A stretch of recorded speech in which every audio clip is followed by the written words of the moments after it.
Selamat pagi para member Magnesia yang saya hormati. Terima kasih sudah join di Zoom kali ini. Zoom kali ini kita akan membicarakan mengenai masalah secara kejepit. Masalah secara kejepit ini bisa terjadi pada pria dan pada wanita, walaupun lebih banyak terjadi pada wanita yang sudah berumur karena banyak yang sudah menopause sehingga tulangnya lebih keropos. Oke, sebelum melanjutkan diskusi kita kali ini, saya mau disclaimer dulu, biar kalau sampai ini diposting di YouTube tidak di-ban.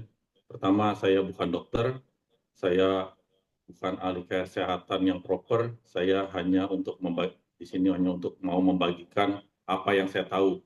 Jadi jika saya salah, mohon maaf. Terus ngapain juga kalian dengerin kalau saya ngomongnya salah, gitu kan? Ya, tapi kalau kalian mendengarkan, ya silakan, terima kasih, apalagi kalau mau subscribe di YouTube saya, gitu ya. Semoga informasi yang saya berikan berguna. Jadi kalau yang salah-salah kalian kesampingkan saja. Sekarang saya mau bicara apa yang saya tahu. Terima kasih semuanya. Kita akan mulai presentasi kali ini. Saya akan melakukan share screen. Setelah presentasi dilakukan, boleh ada tanya jawab dan boleh di dalam topik yang kita bicarakan mengenai syaraf kejepit, bisa juga menanyakan di topik hal yang lainnya juga boleh, begitu ya. Seperti yang tadi sebelumnya kita ngomongin tentang magnet gitu kan, kenapa begini dan kenapa begitunya, boleh juga silakan ditanyakan. Oke.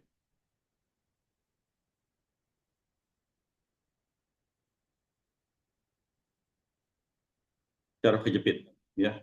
Syaraf kejepit yang umum itu ada di bagian leher, yaitu dia kelihatan tangannya megang di leher, sama di bagian pinggang di situ, ya.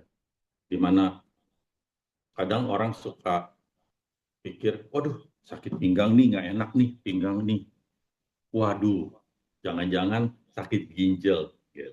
Nah itu yang kadang orang awam suka misinterpretasi bahwa kebanyakan masalah sakit pinggang itu bukanlah masalah ginjal, tetapi lebih banyak itu masalah secara kejepit di L5, S1 ya, lumbar kita ada L1, 2, 3, 4, 5, nanti habis dari L dia ke S ya. Dia L5, S1 itu yang lebih banyak terjadi masalah sehingga membuat syaraf kejepit ya. Jadi jangan kita melakukan kesimpulan tanpa pengetahuan, karena biasanya kalau orang yang sakit ginjal itu bukan pinggangnya yang sakit gitu ya. Lagi dulu kita udah pernah ngomongin sih mengenai ginjal, kita sekarang ngomongin topik yang berbeda.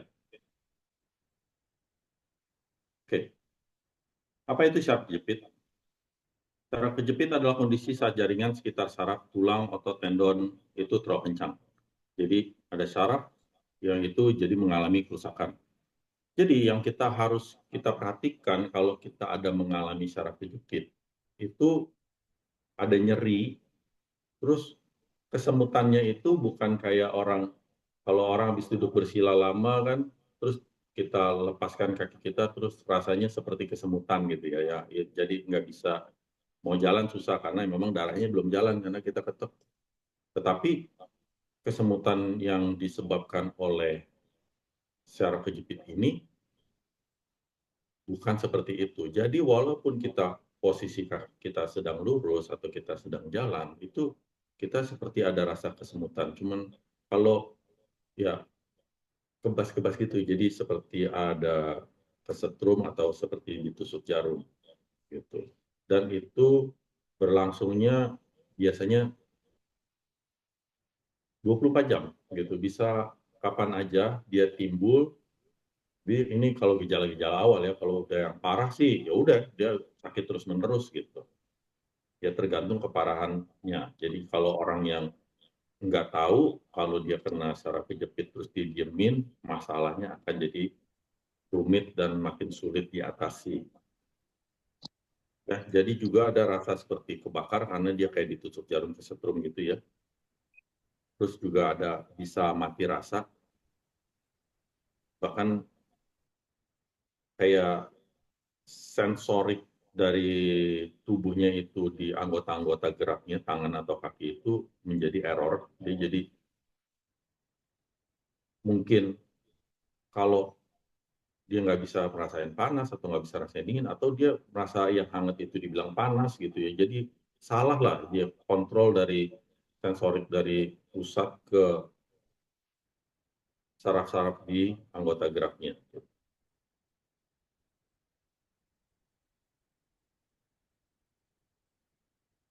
Ada dua jenis yang umum untuk syaraf kejepit yang disebut HNP. Ya ini biasanya yang kalau terjadi di lumbar ya. Jadi yang di pinggang lah kita ngomong yang sederhana ya. Dia akan nyeri begitu. Tapi bisa juga HNP ini di leher. Nanti dia nyetrumnya ke tangan gitu ya. Kalau sampai masalah ini berlangsung terus-menerus, HNP ini bisa sampai taraf yang luar biasa mengganggu dan memerlukan operasi dengan operasi yang sangat berbahaya, resiko tinggi. Jadi jangan biarkan kondisi saraf kejepit kita berlangsung terus-menerus.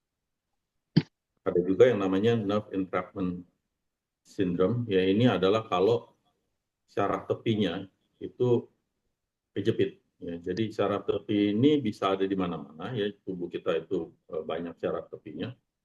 Ini nanti koordinasi dari otak ke bagian tersebut itu jadi nggak benar. Itu NIS. Ya, ini lebih jarang, ya, tetapi memang ini bisa banyak terjadi juga di orang yang berumur. Nah, banyak orang untuk melakukan terapi saraf kejepit itu, mereka melakukan seperti ini, mereka membeli alat. Ini alat-alat seperti ini bisa dibeli di e-commerce ya. Jadi nyeri pinggang, dia pakai alat untuk ngeganjal pinggangnya nih. Sebenarnya mau ngapain sih? Sebenarnya ini untuk melakukan relaksasi sih. Relaksasi di pinggangnya biar terjadi perenggangan antar disnya, antar tulang-tulangnya itu jadi lebih renggang. Ya, sorry.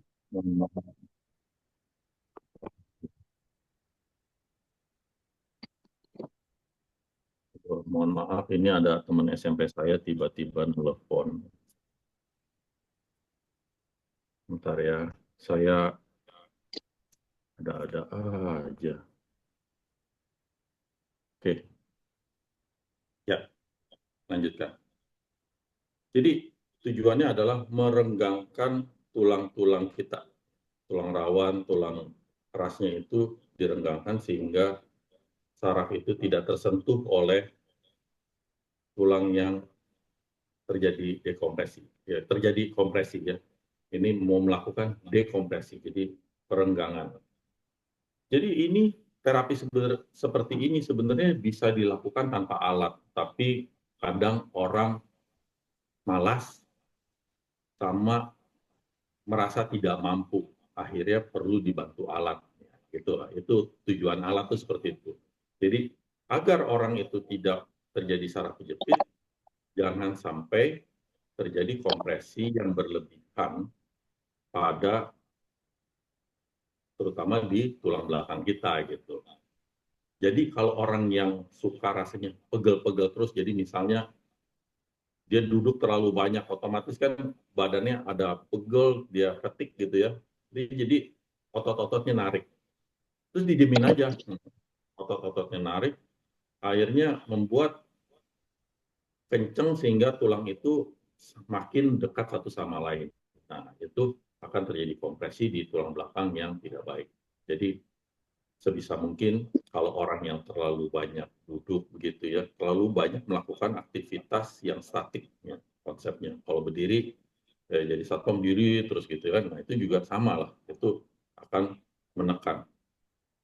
Lakukanlah dari gaya hidup setiap hari seperti stretching. Stretching itu bagus untuk merenggangkan otot agar pada saat kita melakukan kegiatan sehari-hari kita seperti bekerja di depan komputer yang terlalu lama, kita tidak ketekan syarafnya, tidak tertekan tulangnya gitu, karena kalau tulang tertekan lama-lama nanti kena syaraf gitu kan.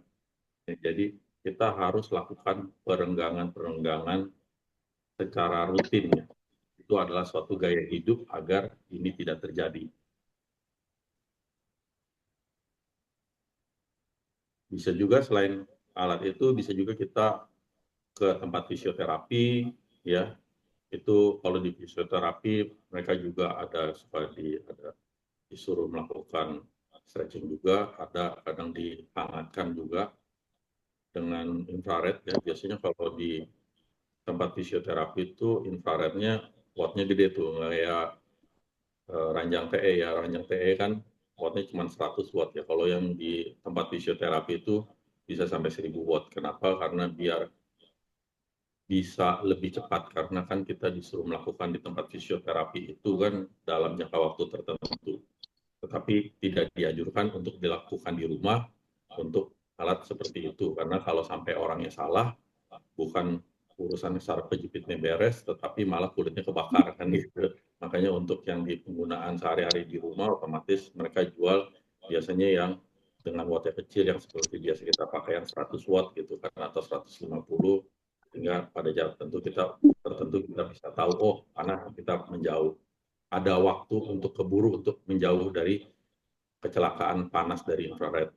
Tetapi kalau yang kita ngomong seperti di alat fisioterapi, di tempat-tempat terapi, itu wattnya tinggi sekali gitu ya, biar tujuannya nggak lama-lama di terapinya, karena kalau lama-lama bayarnya tambah mahal kan.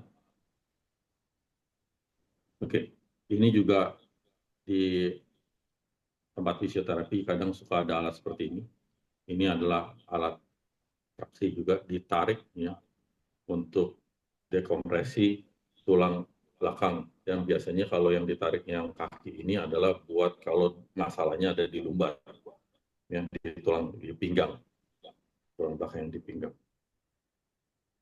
Tapi kalau yang di leher, di cervical, tulang cervical C4, C5, C3 gitu ya, ini biasanya ditariknya seperti ini, atau suka juga dijual, mungkin nggak tahu di e-commerce ada enggak, atau kalau nggak tahu makainya ya mungkin bisa beli di rumah sakit atau dari dokter rehabnya, nanti dikasih neck support ya. Jadi ditahan terus dengan tujuan otot kita itu jangan sampai tegang, jadi kita ditarik, jadi ototnya panjang. Itu adalah kalau otot memanjang itu kondisi rileks, konsep itu seperti itu ya. Ini akan bisa membantu dalam jangka panjang, tetapi baik lagi untuk melakukan treatment seperti ini jangan harap sekali datang itu sembuh gitu. Sekali datang itu baik, enggak gitu. Tubuh manusia bekerja. Tubuh manusia itu bekerja secara perlahan. Tubuh manusia itu perlu waktu untuk menyembuhkan.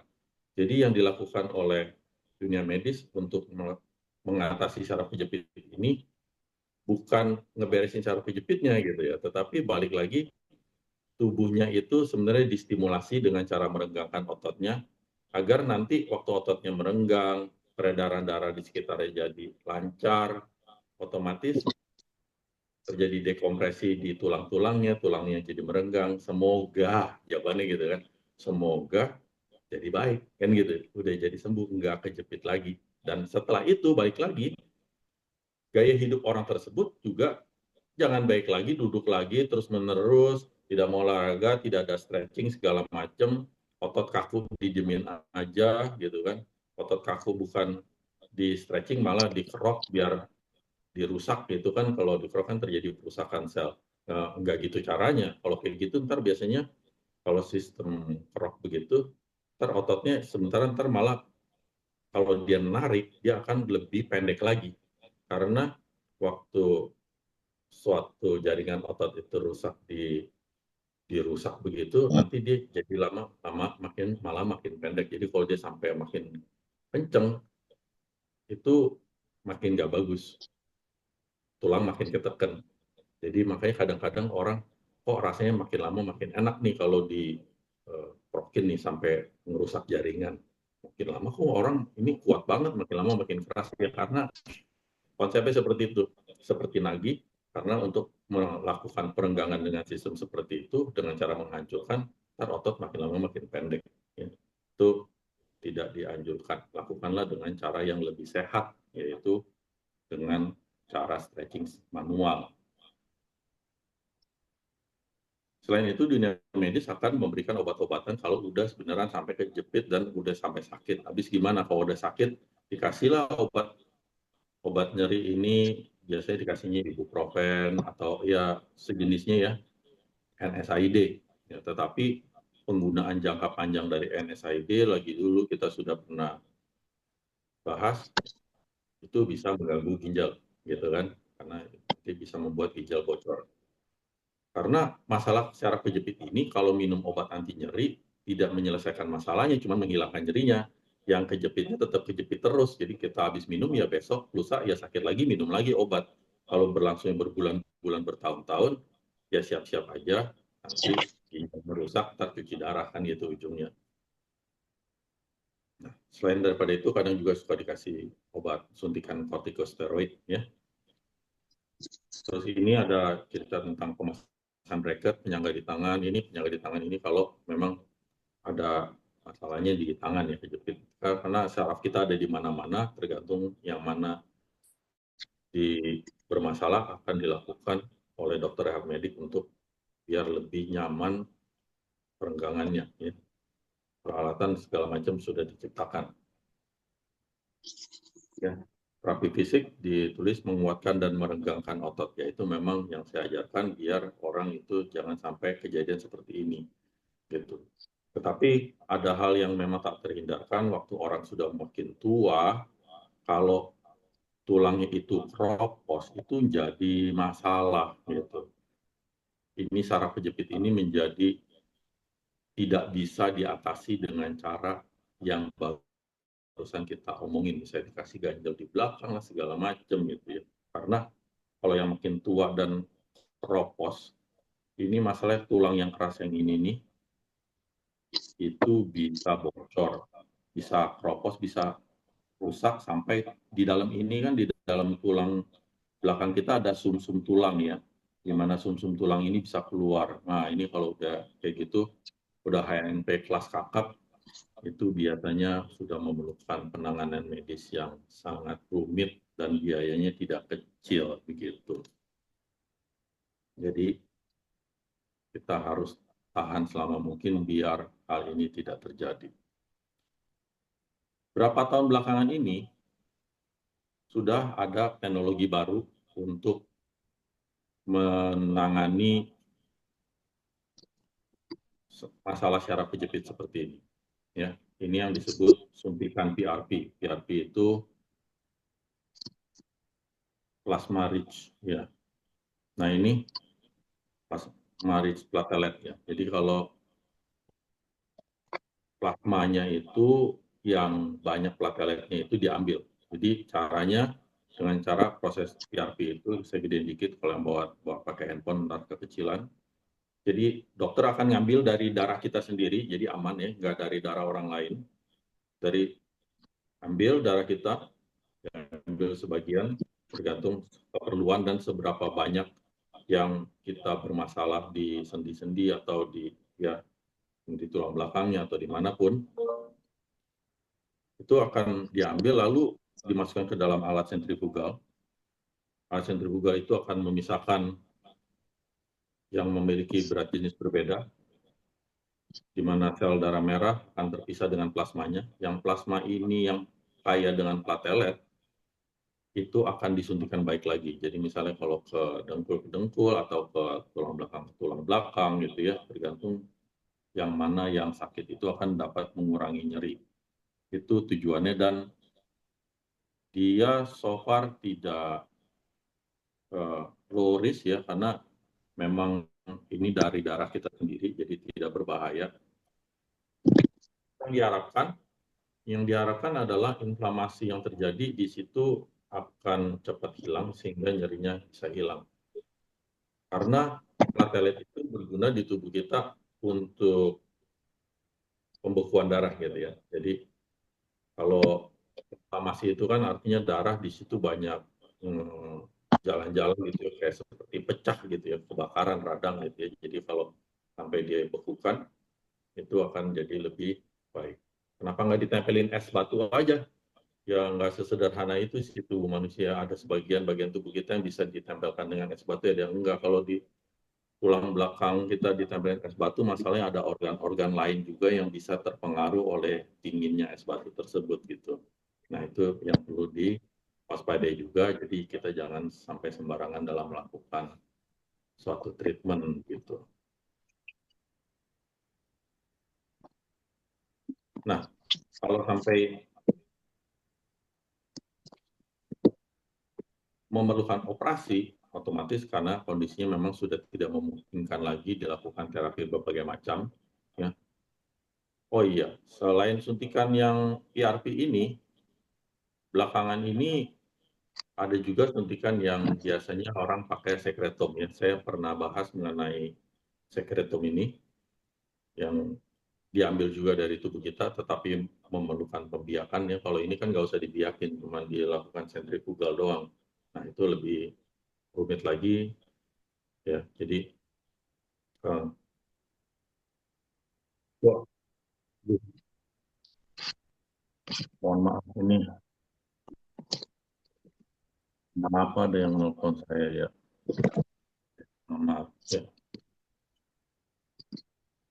Jadi untuk kondisi seperti ini, ada sekretom juga bisa membantu sih so far. Tetapi untuk suntikan sekretom ini asal tahu itu tidak termasuk dalam dunia medis. Walaupun tetap yang melakukannya para dokter karena ini dari teknologi stem cell ya sekretom itu dan ini masih belum bisa masuk dalam dunia medis karena masih dalam tahap penelitian ya di mana-mana. Tetapi walaupun masih dalam tahap penelitian, waktu orang-orang yang mau ngambil tindakan seperti ini tetap ya masih mesti bayar kalau di Indonesia ya. Kalau di luar negeri biasanya di tempat-tempat penelitian kita malah datang jadi volunteer itu sekalian jadi kelinci percobaan gitu kan. Kalau di sini udah jadi kelinci percobaan bayar pula. Aduh kasihan juga sih. Nah, untuk kalau sudah makin parah otomatis akan dilakukan bedah ya. Jadi bedah ini tergantung ada yang namanya PELD, ada yang namanya PECD, ini tergantung kita yang masalah di pinggang atau di leher gitu. Nanti kalau sampai ada pembedahan, pembedahan yang minimal ini, itu biasanya dokter akan melakukan pengikisan biar syaraf tersebut tidak kejepit lagi. Jadi syaraf yang di sini akan terjadi dikikis gitu ya, biar syarafnya nggak kejepit, biar syarafnya bisa lurus lagi secara normal. Tetapi kalau hal itu tidak dapat dilakukan karena disk yang di tulang rawaning ini udah terlalu gepeng, itu mau nggak mau dokter harus melakukan perenggangan antar tulang keras ini dengan cara dikasih baut lah hitungannya ya, baut untuk direnggangkan. Segambar di sini ya, dikasih baut, terus ditarik oleh ada plat juga, jadi akan ada plat di dalam tubuh manusia agar posisi tulang keras ini satu sama lain harus bisa um, nggak ngejepit lagi, nggak bikin ini gepeng gitu ya. Oke. Jadi saraf kejepit bisa sembuh nggak sih, gitu kan? Ya kebanyakan saraf kejepit itu bisa sembuh. Jadi tergantung bagaimana kita mengatasinya. Jadi kalau kita udah terlalu sering pegel-pegel di pinggang, pegel-pegel di leher, mulailah rajin-rajin melakukan stretching atau apa biar jangan sampai kejadian. Kalau udah sampai kejadian, otomatis lakukan stretchingnya dan segala macam itu harus lebih sering. Kalau nggak ngerti, ya datang juga ke fisioterapi atau bantu dengan alat-alat begitu kan, beli neck support atau yang buat di lumbar pakai yang ganjelan pinggang gitu ya. Nah, itu sebenarnya yang bisa diatasi lah hitungannya. Kalau untuk pakai magnet sendiri gimana? Nah, biasanya kalau yang di lumbar itu kan Saya suruh pakai yang ukuran seperti ini nih, 25 kali 5 ya. Kita pakainya biasanya itu naruhnya kan di samping, sekitar 1-2 cm di samping tulang belakang. Tujuannya apa? Buat menstimulasi di daerah situ biar tidak terjadi inflamasi. Selain daripada itu, yang kita harapkan agar terjadi jaringan baru sehingga tidak terjadi kompresi yang terus-menerus begitu ya. Jadi kalau sampai tubuh kita bisa memperbaiki diri sendiri dengan bantuan magnet ini, ya udah baguslah. Kita nggak jadi saraf kejepit lagi pula. Orang kalau pakai magnet kan biasanya otot-ototnya juga lebih rileks gitu ya. Itu juga salah satu faktor di mana kalau kita mengatasinya dengan cara yang baik, nggak akan terjadi di kemudian hari saraf kejepit. Karena saraf kejepit itu salah satu jenis penyakit yang sangat tidak diinginkan karena sakitnya itu nggak tahan gitu kalau sampai beneran. Saya pernah ketemu orang, ya akhirnya ujungnya saking sakitnya dia udah nggak bisa jalan, jadi dia duduk di kursi roda gitu. Nah, terus kalau untuk yang di cervical, ya jadi kalau di saraf kejepit tulang leher biasanya saya anjurin pakai magnet yang lebih kecilan, yang 20 kali 2 gitu kan. Nah ini seperti biasa harus dilapisin dulu segala macam. Kalau yang belum tahu bisa nonton YouTube short saya atau Instagram saya, Daniel The Magnesian, untuk dilihat cara penggunaannya seperti apa. Selalu nempelnya jangan pas di tulang belakangnya ya. Jadi kalau pas di tulang belakangnya itu, karena pas di belakangnya situ juga ada pembuluh arteri yang vertebra yang mengarah ke otak, itu suka jadi metabolismenya jadi lebih tinggi, nanti dia ntar juga bisa bikin pusing gitu malah ujungnya. Kalau di sampingnya dia enggak gitu. Nah, baik lagi kalau sampai gantung ya orangnya makin parah atau enggak ya. Kalau udah agak parah, enggak harus seperti ini atau orang yang udah terbiasa pakai magnet, mau pakai yang 20 kali 2 ataupun pakai 25 kali 5 di tulang leher pun sebenarnya nggak apa-apa kalau memang dia rasa lebih nyaman pakai yang 25 kali 5 yang ini nih, pakai aja gitu. Ya, tapi kalau di YouTube Short kan saya cuma boleh ngomong lagi dulu cuma 1 menit, ya mau nggak mau saya ngajarin yang sedikit aja deh gitu. Ya baik lagi, kita harus mengenali tubuh kita. Kalau pakai magnet juga ada sensor-sensornya. Kalau dia memang rasanya tidak nyaman atau apa kan, kalau pakai magnet gampang, tinggal dilepas saja. Ntar habis itu pakai lagi gitu. Ya, kapan pakai magnet? Ya kalau udah ada masalah ya pakai saja sepanjang hari. Kalau nggak pusing, kalau agak nggak nyaman dikit ya dilepas. Ntar pakai lagi gitu ya. Semoga dalam jangka panjang cara PJP kita bisa sembuh sendiri gitu. Jadi jangan sampai ada yang namanya pisau lah yang menjalar di tubuh kita ya, masuk ruang operasi banyak orang yang tidak mau. Kalau sampai yang udah parah lagi ya paling karena nih ada penemuan yang baru, saya juga nggak tahu, yang magnet yang segini gini nih yang lagi diomongin di grup, ya, ini juga ditaruh bisa diikat di pinggang nih. Ya nggak tahu sih, cuman kan nggak ada yang pernah bermasalah tulang jepit pakai magnet segini gini, tetapi melihat dari gejala-gejala yang bagaimana orang pakai magnet gede ini di bagian-bagian tubuh, kelihatannya memang kok seperti menunjukkan stem cell-nya kok bangkit gitu ya. Kalau stem cell bangkit ya otomatis jaringan-jaringan akan lebih, perbaikannya akan jauh lebih cepat gitu. Jadi jangan takut dan asal kita melakukan gaya hidup yang baik, mestinya sih penyakit kayak gini tidak akan membuat masalah dalam hidup kita. Oke, terima kasih. Demikian presentasi saya pada pagi hari ini.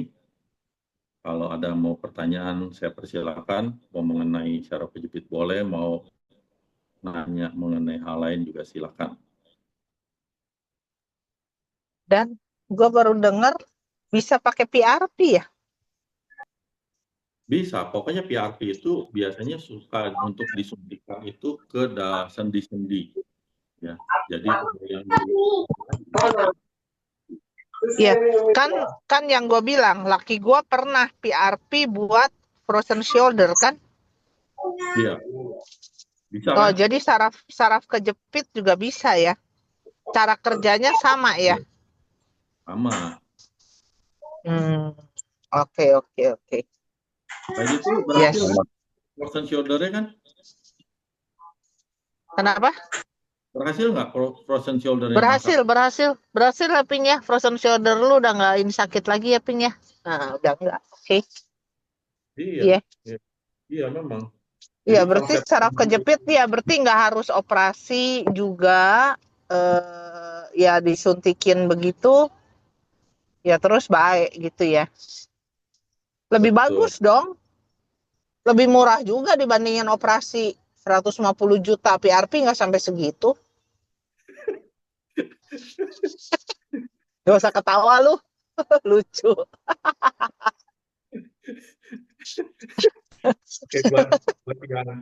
Oke, buat Iya. yang nggak tahu, ini teman saya yang ini nih pernah dikerjain dokter. Jadi sebelumnya dia ada sakit di sini, pergelangan tangan sebelah samping. Terus dokter suruh ronsen sini, CT scan sini, segala macem. Terus akhirnya malah disuruh operasi lumbarnya. Terus waktu di eh, konsul terakhir di konsul terakhir sebelum operasi, saya ikut tuh ke dokternya. Terus saya lihat dikasih unjuk CT scan-nya, saya liatin oke ini itu. Terus selesai konsul saya bilang wah ini gawat nih, ini dokter nyari duit nih. Oh aduh. Ini masalah di tangan maka disuruh operasi di lumbar yang enggak aja. 150 juta. Wah, nggak kerjain sama dokter nih.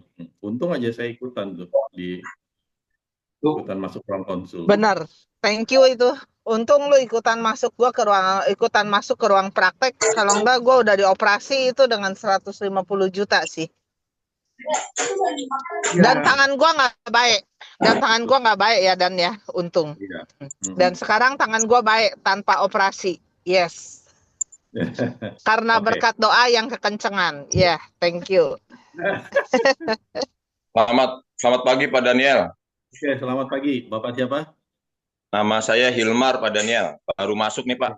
Beserta Ya, Zoom Bapak. Perkenalkan nama saya Hilmar Sitinjak. ya, Pak Hilman. Mempunyai seorang istri, Ibu Medi. Ya. Saya mau menanyakan, saya baru ikut Zoom ini dari teman saya Bapak Andre Tuaidan yang dari Bintaro Jaya. Ya. Istrinya Ibu Lina. Dia memberikan kepada saya satu alat belangkon magnet, Pak. Oke. Belangkon magnet ini dipergunakan oleh istri saya karena istri saya sudah 3 tahun 6 bulan mengalami Parkinson. Oke. Parkinson, kita sudah berobat ke semua rumah sakit di Jakarta ini loh, Pak Daniel. Sampai kita tahun 2022 juga ke Penang, Adventist Hospital. Katanya dokter di sana bilang ototnya lemah, tapi nggak ada obatnya. Cuma dikasih obat tidur dari Rumah Sakit Adventist Hospital di Penang. Lalu saya kembali ke Jakarta, saya ke Rumah Sakit PON, Rumah Sakit Kencana swasta yang di RSUP Cipto Mangunkusumo. Dokter di sana mengatakan istri saya ini Parkinson plus. Setelah dideteksi dengan alat. Ya. Halo? Halo? Suara Bapak hilang? Halo? Sinyal Bapak hilang? Sekarang gimana Pak? Ya, udah. Oke. Udah bagus lagi.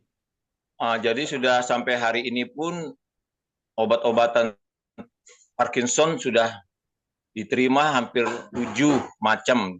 Ada Stalevo, ada Levopar, ada Primafrol, ada Trihexi, ada Foliacid, ada Gabapentin, ada Meloxicam.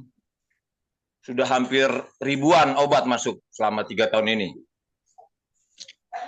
Tapi belum ada perubahan Dokter Daniel. Saya bukan dokter, Pak. Dokter bilang ya memang di terapi bukan aja. Dokter Jangan bilang panggil di saya terapi, dokter. tapi sudah sampai rumah sakit Suyoto, veteran di terapi, rumah sakit PON, Cawang di terapi, rumah sakit Fatmawati di terapi, rumah sakit Setia Mitra Fatmawati di terapi. Kita bawa ke akupunktur, kita bawa ke tabib, kita bawa ke sinse, udah semua lah. Semua udah kita datangi lah. Tidak ada yang kita tidak datangi. Tapi belum ada perubahan, Dokter Daniel. Saya bukan dokter, tolong jangan panggil saya dokter, Pak. Nggak Oh boleh iya, Bapak. Baik, Bapak Daniel. Melanggar etika, saya bukan dokter. Baik, Bapak Daniel. Ini karena saya baru masuk, jadi saya pikir Bapak Daniel dokter saja saya anggap gitu kan. Jadi karena saya baru masuk dalam pertemuan Bapak Daniel, saya menanyakan bagaimana fungsi daripada belangkon ini yang diletakkan di kepala 1 hari 3 kali 1 jam, pagi 1 jam, siang 1 jam, malam. Sudah 5 hari lah dari hari Selasa, Rabu, Kamis, Jumat, Sabtu kita pakai, tapi belum ada perubahan, Pak Daniel. Ya. Oke, udah? Sudah, Pak. Oke. Ya. Jadi bagaimana, Pak? Apakah memang terus kita pakai alat ini? Ya, jadi yang namanya terapi magnet itu adalah suatu terapi yang non-invasif, ya. Non-invasif dalam artian tidak menimbulkan efek samping, tidak berbahaya bagi tubuh. Konsepnya seperti itu. Baik. Tidak seperti kita ngomong operasi yang bisa beresiko ataupun kita mengkonsumsi obat-obatan dalam jangka panjang yang kemungkinan ada efek sampingnya dalam jangka panjang. Seperti itu. Kedua, untuk masalah Parkinson itu adalah suatu penyakit yang memang sulit diobati, jawabannya. Dan memang sampai saat ini di dunia medis itu memang tidak ada obatnya. Jadi di dalam dunia medis itu semua orang yang Parkinson itu akan tetap Parkinson. Tetapi memang Parkinson itu kan adalah suatu penyakit yang sifatnya degeneratif. Dalam artian dari tahun ke tahun itu pasien tersebut akan memburuk. Konsepnya seperti itu. Itu adalah konsep dari Parkinson. Tetapi obat-obatan yang diberikan dokter itu bertujuan agar pasien itu tidak memburuk, begitu Pak. Jadi kalau Bapak itu berharap untuk istri Bapak itu balik baik 100% dari Parkinson, itu memang suatu pengharapan yang sulit untuk dicapai begitu, ya. Dan ada juga yang kalau ya ini ada masukan juga dari ini, saya juga tahu Parkinson nih ditulis nih ada di chat di Zoom, pakai alat DBS, Deep Brain Stimulation yang ditanam di dada. Jadi sebenarnya bukan ditanam di dada ya. Ini sebenarnya ini DBS itu adalah 2 elektroda yang ditanamkan di dalam batok kepala. Ya. Di dalam batok kepala kita dioperasi, ada 2 elektroda, kiri kanan nanti dicocokkan di sebelah mana yang dia melakukan terjadi gangguannya. Nanti dari ini akan ada kabel yang nyambung ke dada, di mana dadanya itu ada posisi baterainya. Ya. Jadi bukan ditanam di dada, yang di dada cuma baterai doang. Jadi sebenarnya tetap elektrodanya ada di otak gitu. Nah, jadi waktu saya juga sudah ngomong sama teman Bapak yang memberikan belangkon tersebut, ya kalau kita ngomong pakai magnet, tujuannya adalah biar tidak terjadi degenerasi di otak itu yang berlanjut. Gitu. Jadi jawabannya menahan biar enggak sampai akan menurun terus, tujuannya itu loh Pak. Kalau baiknya ya kita nggak tahu. Dan satu lagi, sebenarnya nanti istri Bapak itu mau saya pinjemin Grafo namanya. Ya. Grafo ini yang saya pinjemin untuk orang Parkinson, itu sebenarnya seperti alat DBS yang diciptakan oleh di dunia medis. Tetapi bedanya tidak dioperasi dimasukin ke dalam otak. Saya pakainya itu di luar Jadi kita cuma pakai di pundak atau di leher untuk bisa nyamber ke otaknya. Tetapi mohon maaf, kemarin ini saya terlalu sibuk, saya terlalu banyak keluar kota, ya.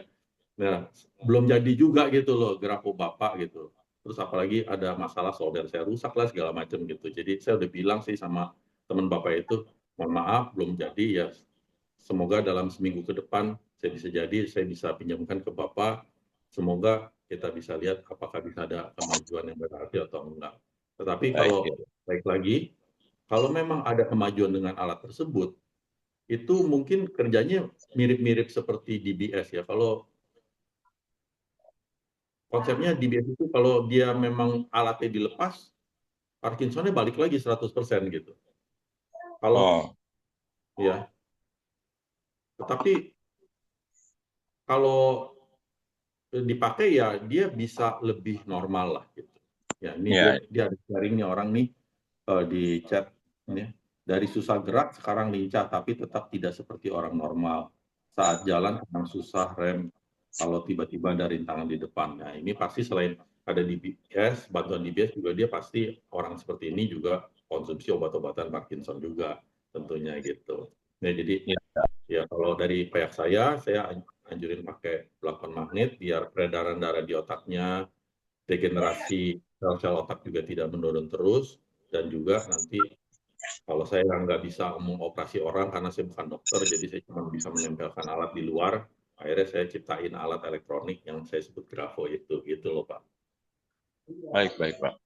Iya, terima kasih Pak untuk penjelasannya. Memang karena saya ikhtiar lah Pak mencari pengobatan ini. Ada teman jadi menawarkan belangkon magnet ini gravitasi nol nih Pak ya. Ya, Jadi memang teman saya Bapak Andre dan istri Ibu Lina sedikit menerangkan bahwa boleh ditanya ke Bapak Adi, pencipta alat ini, bagaimana efektivitas alat yang saya terima ini ya. Belangkon magnet seperti yang Bapak terangkan, memang mudah-mudahan Tuhan menghendaki kesembuhan. Kita hanya berusaha ya Pak ya. Saya berusaha, memang semoga apa yang dijanjikan alat selanjutnya yang Bapak akan berikan ya, grafo. Kita akan tunggu sampai alat itu bisa terlaksana, dan biarlah apa yang Bapak Daniel sedang kerjakan, Tuhan boleh turut bekerja untuk mendatangkan kebaikan, turut bekerja untuk membawa keberhasilan di dalam setiap penemuan grafo, belangkon, dan alat-alat yang Bapak ciptakan ini menjadi kesembuhan kesehatan bagi setiap orang. Baik Pak, terima kasih untuk penjelasannya pagi hari ini Pak Daniel. Mungkin saya banyak bertanya karena saya memang sering menanyakan tentang pengobatan istri saya kemana-mana. Itulah yang menjadi problem bagi saya Pak. Terima kasih Pak Adi, Pak Daniel. Terima kasih untuk alat ini Pak. ya, jadi ya memang Parkinson itu adalah salah satu jenis penyakit penuaan gitu ya. Jadi pada saat kita menua, ya namanya daftar penyakit itu yang nungguin banyak ya. Kita nggak mau dapat gitu kan ya. Tetapi nggak tahu ya kita dapat yang mana satu gitu. Makanya saya memikirkan banyak hal. Saya menciptakan berbagai macam alat. Tujuannya ya jangan sampai kita menua bersama dengan daftar penyakit yang ada di depan mata kita ini loh gitu. Kita ya menua, tapi yang daftar penyakitnya kalau bisa makin jauh gitu. Kalau saya itu seperti itu. Tetapi kalau udah keburu datang ya mau otomatis mengatasinya lebih repot gitu aja konsepnya. Tadi seperti syaraf kejepit juga gitu. Sebelum syaraf kejepit saya udah kasih tahu cara hidup seperti apa, misalnya rajin stretching setiap hari atau apa. Tapi kalau udah keburu kena syaraf kejepit kan jadi repot ngurusinnya kan gitu. Iya, iya, iya. Baik Pak. Ya. Oke. Sudah? Ada lagi Pak? Oke, ini ada yang nanya nih. Tolong ibu yang tadi yang ngomong suaminya sembuh dari frozen shoulder yang dipakai PRP, nanyanya berapa lama sembuh setelah PRP? Biaya PRP kira-kira berapa? Waduh, saya nggak tahu. Bisa tolong dijawab? Langsung sembuh. Habis PRP langsung sembuh. Wih, langsung sembuh. Iya dong. Jadi masuk rumah sakit kan disuntik, masuk rumah sakit kan dibius ya Ping ya. Terus suntik kan diambil darahnya, terus diapain gitu ya Dan ya di luar ya di PRP itu ya. Di sentrifugal tadi udah diajarin nggak dengerin ya? Iyalah pokoknya iya dia dengerin kan gue di mobil. Pokoknya diolah di luar gitu terus dimasukin. Nah, dalam kondisi dibius kan frozen shoulder itu kan si tangan kan nggak bisa ke atas, nggak bisa apa. Dalam kondisi dibius total itu si tangan itu dipaksa dipaksa buat muter. Gitu ya, Ping. Dalam kondisi dibius total, tangan laki gue tuh dipaksa muter. Jadi memang waktu dia bangun dia berasa tuh ada biru-biru tuh bekas dipaksa begitu. Setelah itu memang dia mesti dilatih-latih sendiri, tapi setelah itu dia langsung sembuh. Pulang tuh udah baik. Di rumah sakit semalam atau 2 malam ya, Ping? Semalam doang. Langsung sembuh sih. Oke.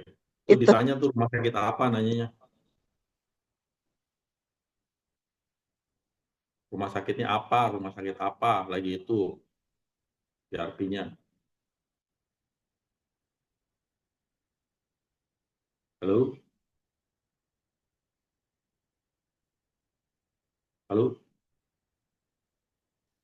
Waduh, hilang sinyal dia. Sinyal jelek kayaknya. Gue lagi. Rumah sakitnya apa?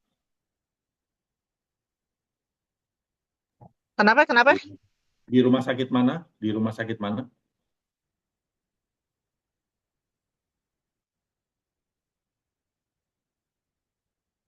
Rumah sakit mana?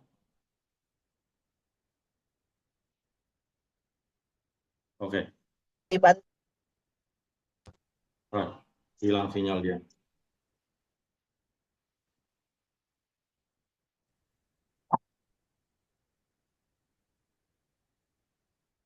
Oke.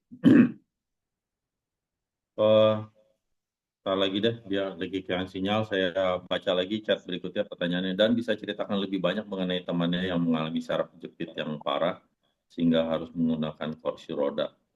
Juga terapi pengobatannya. Oke.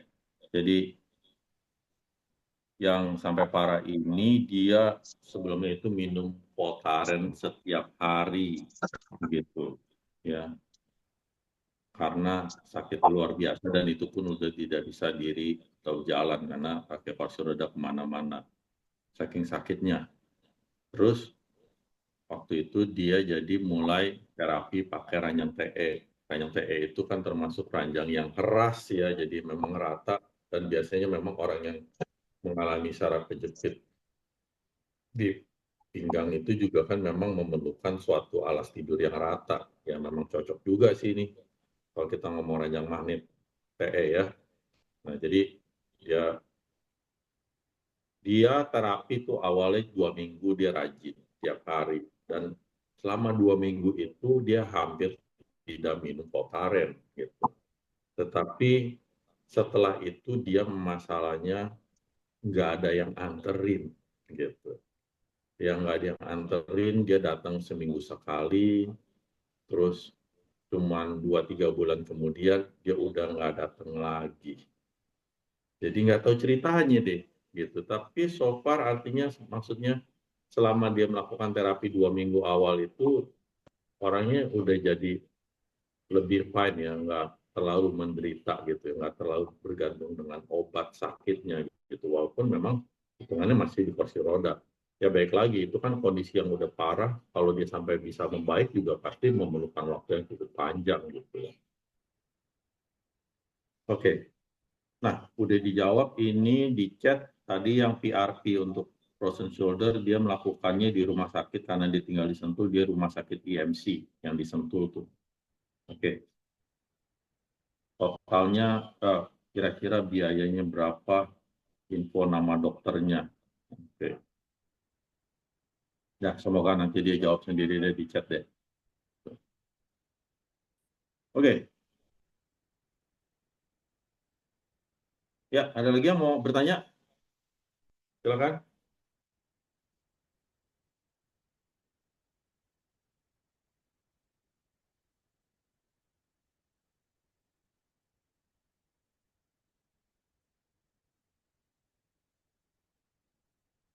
Oke, mau nanya mengenai saraf kejepit boleh, mau nanyakan mengenai hal lain juga boleh.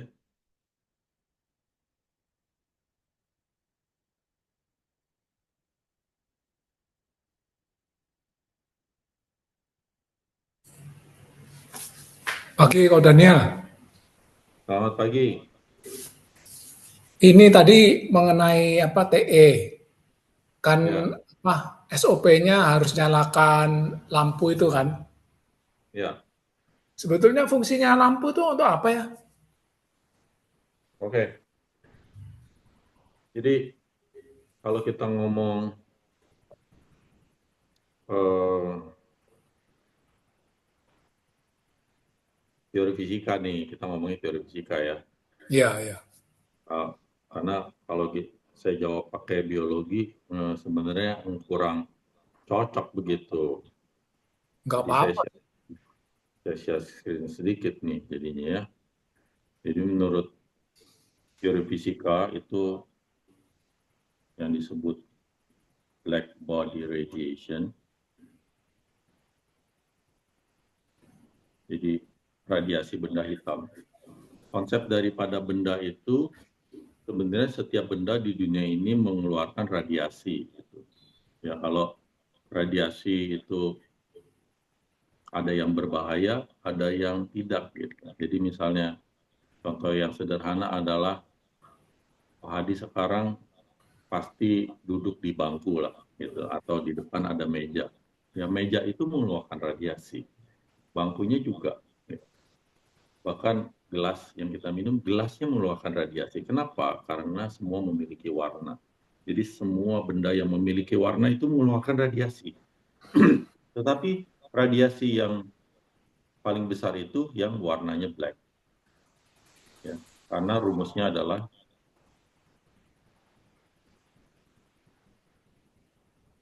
daya radiasi yang dikeluarkan, powernya, itu bergantung dari emisivitas. Di mana emisivitas untuk benda hitam itu 1. Kalau benda merah, kuning, segala macam, ya nggak tahu. Makin terang, makin kecil jawabannya. Terus ini konstanta Stephen Boltzmann, itu ada angkanya, ya, 5,67 kali 10⁸. Ini adalah luas permukaannya, dan ini adalah suhunya, suhu mutlak dalam Kelvin. Nah, apa gunanya si lampu? Lampu ini jawabannya pasti meningkatkan suhu. Karena kalau suhu ini berpengaruhnya sangat besar, karena dia dipangkatkan 4. Jadi makanya saya selalu bilang kalau orang mau terapi TE, jangan nyalain AC. Karena suhu itu sangat berpengaruh tinggi sekali. Kedua, itu kalau luasan. Luasan ini yang didapatkan dari kalau kita pakai jas hujan. Jadi warna hitamnya itu menyeluruh di tubuh kita. Jadi jas hujan tersebut akan mengeluarkan radiasi ya, dalam rentang frekuensinya infrared. Dengan ada bantuan tambah infrared di luar yang menaikkan suhu dan luasan yang lebih luas, otomatis daya radiasi yang dikeluarkan itu akan jadi lebih tinggi. Kalau lebih tinggi itu emang efeknya jadi apa? Itu akan menggetarkan sel. Ya, jadi seperti kalau kita tahu microwave itu kenapa makanan taruh di microwave bisa jadi panas? Karena jawabannya itu memang bergetar. Ya, jadi molekul-molekulnya di situ bergetar sehingga bertuburkan dengan samping-sampingnya sehingga dia jadi panas gitu. Nah ini juga kejadian yang sama di tubuh kita pada saat kita terapi TE. Ya, jadi terjadi pergetaran sehingga semoga gitu kan pada saat bergetar itu stem cell yang tidak aktif itu bisa aktif. Karena tidak semua stem cell bisa diaktifkan dengan mudah. Ya, seperti stem cell darah, sepertinya kita bisa lihat agak lebih mudah nih diakses nih, karena penemuan saya hitungannya berapa bulan lalu kan mengenai magnet yang di tangan dan lengan atas atau di paha kan gitu kan, kita bisa rasain. Nah, gimana kok Hadi ngerasain? Lapar nggak pakai magnet di tangan?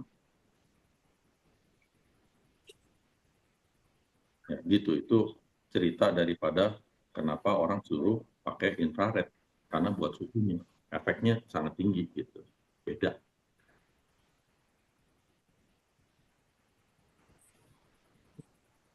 Maksud saya itu radiasi itu berarti tubuh kita yang ngeluarin lalu ditangkap sama magnet gitu. Bukan, warna hitam itu mengeluarkan radiasi, Pak. Jadi jas hujan tersebut kan warnanya hitam. Ya, Jas hujan tersebut mengeluarkan radiasi Mana ya? infrared. Karena orang berpikir bahwa orang pakai baju hitam itu lebih panas daripada baju putih. Kenapa? Karena baju hitam menyerap panas. Sebenarnya salah. Baju hitam itu memancarkan panas. Jadi karena itu baju memancarkan panas ke dalam tubuh kita, makanya tubuh kita jadi kepanasan. Karena konsepnya tubuh manusia itu eksotermik, dia harus mengeluarkan panas keluar, tetapi malah dikasih panas ke dalam tubuh. Makanya kita kalau pakai baju hitam jadi kepanasan. Karena dikasih panas, dikasih radiasi oleh warna hitam tersebut. Gitu.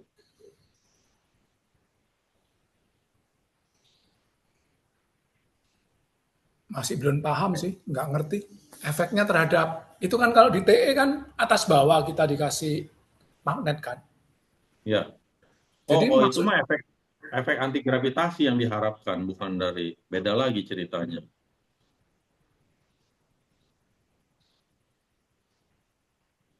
Itu magnet atas bawah tuh biar ada efek anti gravitasi yang terjadi pada sel tubuh. Terus pada saat anti gravitasi dia seperti selnya dalam tanda kutip seperti terbang, ya karena memang konsep tubuh manusia makhluk hidup itu adalah dia magnetik, selalu ditolak oleh magnet. Ada hadiah Nobelnya. Ya, lagi dulu saya pernah ceritain mengenai konsep dari anti gravitasi magnet. Ya, saya nggak ngomong sendiri, itu hadiah Nobel orang, gitu kan. Bahwa magnet itu adalah salah satu alat anti gravitasi untuk semua organisme yang hidup di bumi ini, gitu. Jadi otomatis itu ada efek anti gravitasi yang ditimbulkan oleh TE pada sel tubuh. Pada saat dia terbang, kalau digoyang-goyang begini sama si radiasi inframerah yang dari jas hujan warna hitam itu, diharapkan stem cell itu bisa bangun. Nah, kalau stem cell bangun kan otomatis sel tubuhnya jadi lebih muda dan lebih terjadi regenerasi yang sangat baik gitu. sorry kok ini, saya awam. Nggak, maksud saya ya cuman untuk mau tahu aja. Radiasi itu kan, karena kita T-nya pangkat 4, jadi kan radiasinya powernya lebih gede. Nah, Betul. hubungannya sama medan magnet ini apa ini? Nggak ada hubungan medan magnet itu sendiri. Ini sendiri dari teknologi itu saya gabungkan gitu loh Pak Hadi. Ya, magnet sendiri efeknya cuma dari efek anti gravitasi gitu, yang seperti yang saya ceritain mengenai astronot Scott Kelly segala gitu. Nah, itu efek anti gravitasi hanya di magnet. Nah, tetapi ternyata efek ini akan bisa lebih jadi lagi, lebih baik lagi regenerasinya kalau kita lakukan getaran, kita kasih getaran gitu, dari gelombang elektromagnetik yang berasal dari jas hujan warna hitam tersebut. Oh, jadi panas itu karena tubuh mengeluarkan panas, maka sel-sel dalam tubuh lebih aktif gitu maksudnya. Bukan, tubuh jadi gagal mengeluarkan panas, mungkin lebih sederhananya gitu. Karena di luar lebih panas, jadi kan tubuh kita manusia tadi saya bilang selalu harus mengeluarkan panas. Makanya kan kita nggak pernah pakai baju tertutup, makanya semua kain itu berpori karena tubuh kita harus mengeluarkan panas. Oke. Tubuh kita dibikin gagal mengeluarkan panas, jadi panas di dalam gitu.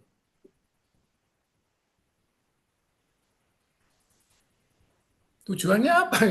Panasnya supaya di dalam ya? Biar terjadi ini getaran. Jadi kalau benda padat itu kenapa bisa panas? Karena molekulnya bergetar.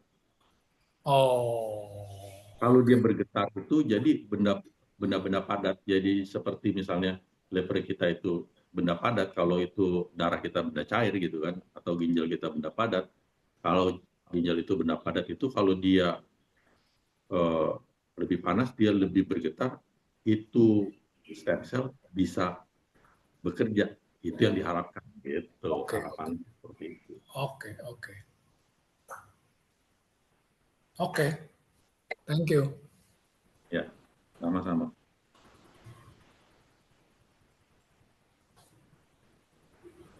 Ada lagi yang mau nanya?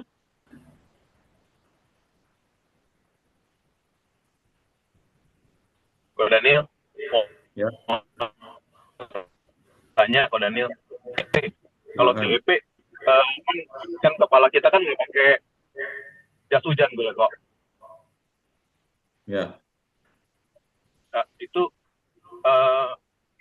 gimana ya? Maksudnya tuh bisa bisa ini nggak? Kadang-kadang apa kita tuh TEP kan apa perlu memang untuk yang memang sudah ada keluhan aja, atau kita tuh memang ini juga dengan TE aja udah cukup, maksudnya kalau nggak ada keluhan, atau gimana gitu maksudnya? oke. Jadi konsep dari magnet itu penggunaannya adalah lokal, gitu konsepnya. Jadi Oh, tubuh manusia itu semuanya lokal kecuali darah. Jadi kayak liver ya ya, harus ada di situ aja, nggak bisa liver ditaruh di tempat lain. Nah, dan aktivasi stimulasi dari magnet itu juga lokal. Kalau kita pakai di liver, yang akan dipengaruhi adalah livernya, adalah fungsi livernya. Dan fungsinya itu kemana ya, dia ke jalan kemana gitu. Kalau darah ya kemana-mana gitu kan. Nah, jadi baik lagi. Kalau memang ada masalah di kepala dan nggak pakai magnet di kepala, ya belum tentu bisa beres masalahnya gitu. Karena kalau magnet lokal konsepnya gitu. Nggak bisa jadi TE, karena TE itu kan cuma dari pundak ke bawah. ya, Di pundak gitu. ya, ya, ya, ya, oke, oke, benar-benar kebayang. Nah, jadi tujuan alat ini kan memang anti aging kan, biar kita selalu sehat juga dari segi penuaan gitu kan, dari penyakit-penyakit penuaan. Jadi biar nggak sampai kita kena penyakit duluan ya, oke kita jagain kan gitu konsepnya. Terus apakah bagian atasnya juga kalau TE doang, apakah bagian atasnya juga kejaga? Jawabannya nggak tahu. Yang naik ke atas dari efek TE itu darahnya gitu loh. Ya kalau darah kita bagus, ya semoga juga atasnya organ-organ yang di atas kita, mata, hidung segala macam juga bagus, telinga. Tetapi sampai sejauh mana tetap stimulasi di lokal itu akan lebih berarti untuk magnet kan gitu. Kalau untuk bagian telapak kaki gimana kok? Oke, jadi kalau bagian telapak kaki masalahnya itu nggak ada organ. Jadi buat saya itu tidak begitu penting untuk dilakukan stimulasi dalam jangka waktu terus-menerus. Dan lagi pula tubuh kita itu selalu akan melakukan regenerasi sel yang banyak di tempat yang paling banyak digunakan. Jadi kalau kita jarang menggunakan tangan kiri, otomatis otot tangan kiri kita jadi lebih kecil daripada otot tangan kanan kita, kan gitu konsepnya. Demikian juga gitu. Kita kalau jalan kan pakai kaki, nggak pakai tangan. Makanya kaki kita lebih kuat, lebih iya. Nah gitu, jadi maksudnya Ya, regenerasi sel di kaki kita itu memang punya rate yang jauh lebih tinggi dibandingkan yang lainnya, karena memang dia banyak tumbukan dengan bawah kan, dengan jalanan atau apa. ya. Bahkan ada yang ngajarin jangan pakai alas kaki kemana-mana. Moga-moga ketusuk paku. Kayaknya nggak kuat deh kalau udah pakai alas kaki aja cari empuk.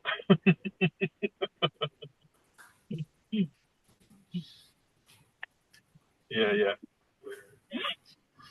Oke, oke kok. Jelas sih. Thank you, thank you. Oke. Ya, ada yang nanya, boleh tolong minta link untuk magnet untuk syarat kejepit di punggung belakang. Oh, ini magnetnya ukurannya 25 kali 5 neodymium. Ya, yang kita selalu pakai di komunitas. So, kalau Bapak belum ikut komunitas, masuk aja dalam komunitasnya di Telegram atau di WA.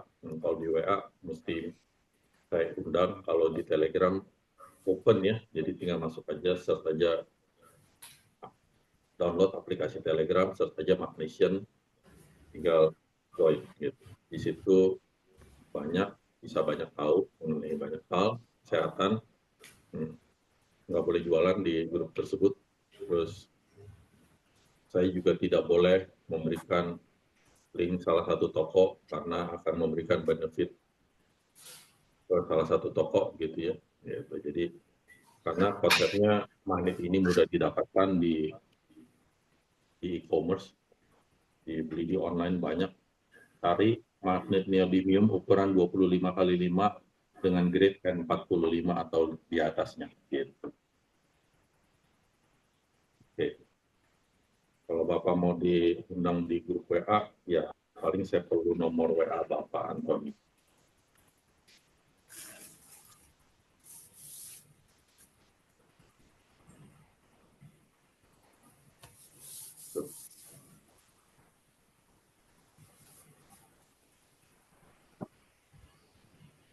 Oke, saya sudah catat nomor Bapak, nanti saya undang dalam WA. Kalau grup WA lebih bawel daripada grup Telegram. Banyak orang-orang bawel di sana. Kok mau tanya lagi kok? Boleh, silakan. Saya beberapa tahun yang lalu kan pernah di USG. Itu di salah satu ginjal saya lupa deh, kiri apa kanan. Itu ada gelembung udara.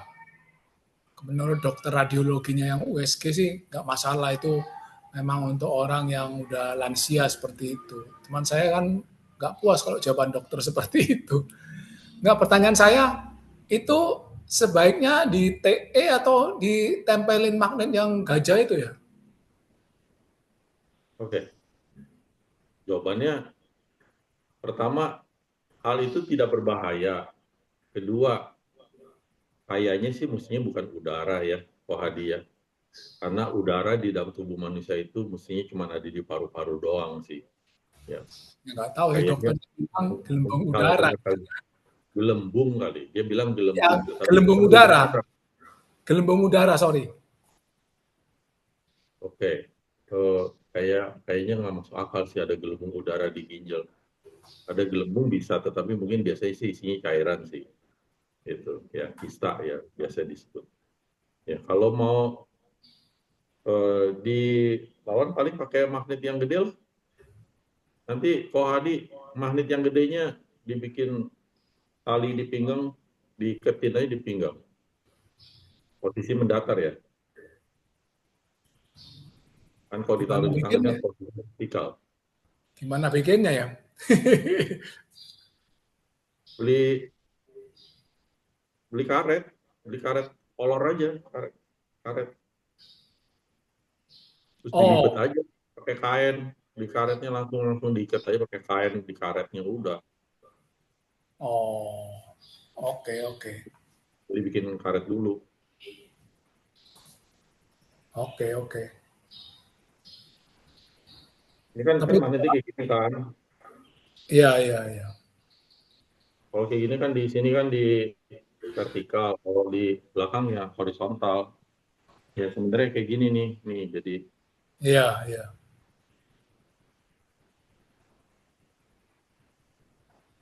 ini diputar ke belakang gitu. Jadi beli Iya. karet kayak gini. Hmm. Karena kalau dibentuknya udah kayak gitu, beli karet aja terpisah, terus diikat aja di karet gitu loh.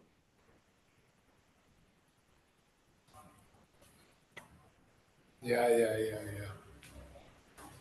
Oke, oke. Ya,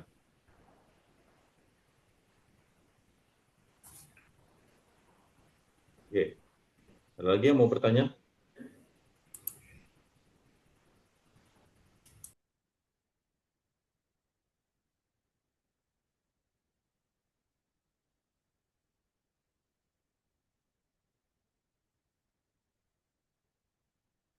Oke.